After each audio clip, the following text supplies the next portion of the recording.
अगर पितरों की प्रसन्नता का ध्यान रखा जाता है तो उसमें सबसे मूल होता है गाय का गोबर की अलोनी जो बनाते हो, कंडा गोबरी, और उस गोबरी में उस कंडे पर जलाने के बाद उसमें घी और गुड़ या शक्कर मिलाकर उसकी धूप देना। ये बड़ा मूल।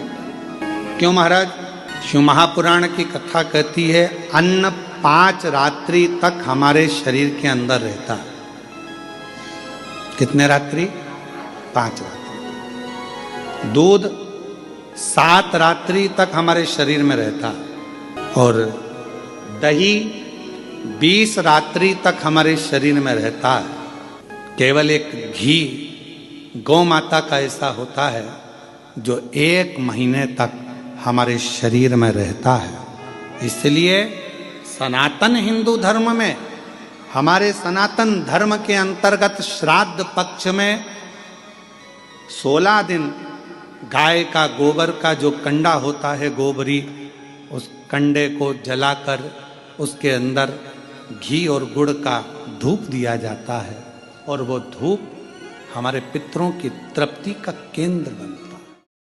टिकट ले लिया, स्टेशन पर पहुंच गए, किसका इंतजार कर रहे हो? जब तक रेल नहीं आती, जब तक ट्रेन नहीं आती, तब तक बेचैनी लगी रहती। जो जाके सीट पर बैठी, बस बैठने के बाद तो बिल्कुल भी चिंता नहीं है। चिंता कब थी?